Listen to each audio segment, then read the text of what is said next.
السلام علیکم دوستو، ویلکم ٹو مائی چینل۔ دوستو، آج ہم آپ کے لیے ایک اور دلچسپ کہانی لے کے آئے ہیں۔ یہ کہانی ہے ایک بادشاہ اور اس کے ایک ملازم کی، جسے سزا کے طور پر بادشاہ نے اپنے گھر میں قید کر دیا تھا۔ تو آئیے سنتے ہیں آج کی کہانی۔ ایک بادشاہ اور اپنے ایک ملازم سے ناراض ہو گیا۔ بادشاہ نے ملازم کو دربار سے نکال دیا اور حکم دیا کہ تم دن رات اپنے گھر میں ہی قید رہو گے اور کہیں باہر نہیں نکلو گے اور نہ ہی باہر جا کے کوئی کام کرو گے۔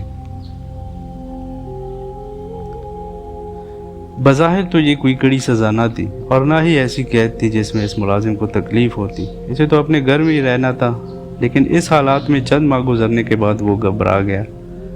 اور ایک آدمی ایک ہی جگہ مخصوص لوگوں کے درمیان کب تک رہے، اسے وحشت ہونے لگی۔ وقت کاٹنا دوبر ہو گیا۔ وہ سارا دن پڑا رہتا اور کوئی کام بھی نہیں کر سکتا تھا، اور بہت پریشان ہو گیا، کیونکہ اس کے گھر میں فاقے تک ہونے لگے تھے اور اب اس کے بچوں کے پیٹ بھرنے کا سوال تھا،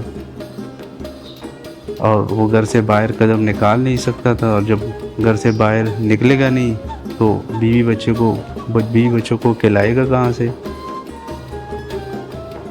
اتفاق سے کچھ دنوں بعد اسے معلوم ہوا کہ بادشاہ کے دربار میں کوئی بڑا اہتمام کیا گیا ہے۔ وزیر، امراء اور نوابوں کو دربار میں دعوت دی گئی ہے۔ ملازم، جس کا نام سردار تھا، اس کو ایک ترکیب سوچی تو اس کی آنکھیں چمک اٹھی۔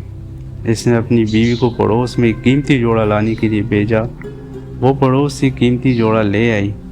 سردار نے مانگے کا قیمتی جوڑا جلدی سے زیب تن کیا اور گھر سے نکل پڑا اور شان سے چلتا ہوا شاہی دربار میں جا پہنچا۔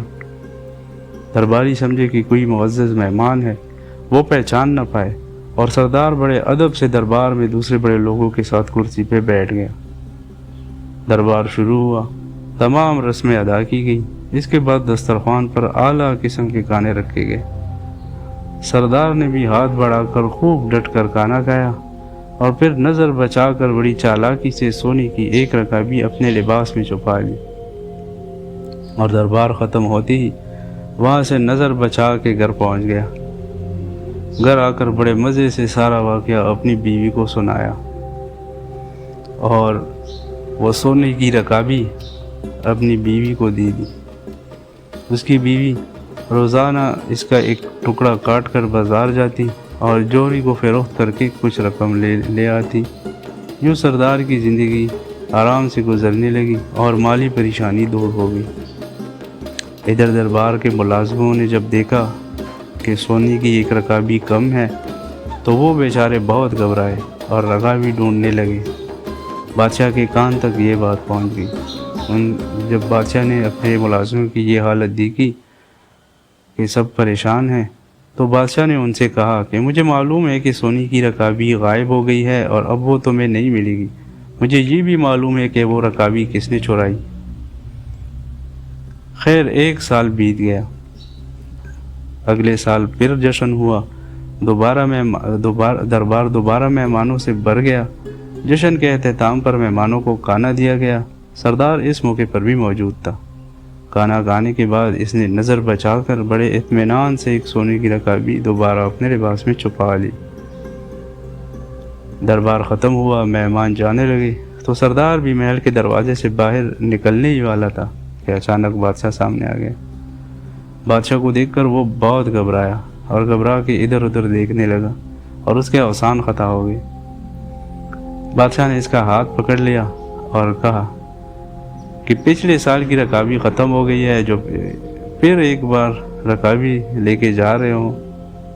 یہ سنتے ہی سزا یافتہ ملازم کے ہوش اڑ گئے اور خوف کے مارے کانپنے لگا۔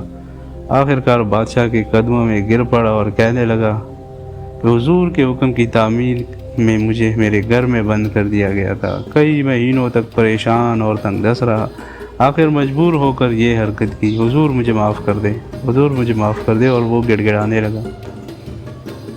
بادشاہ کچھ دیر تک سوچتا رہا اور پھر کہنے لگا کہ اچھا، ہم نے تمہیں معاف کیا اور نہ صرف معاف کیا بلکہ تمہاری ملازمت بھی بحال کر دی، کیونکہ غلطی ہماری ہی تھی۔ ہم نے حکم ہی ایسا دیا تھا کہ آدمی بھوک اور تنگ دستی سے پریشان ہو کر چوری کرنے پر آمادہ ہو گیا۔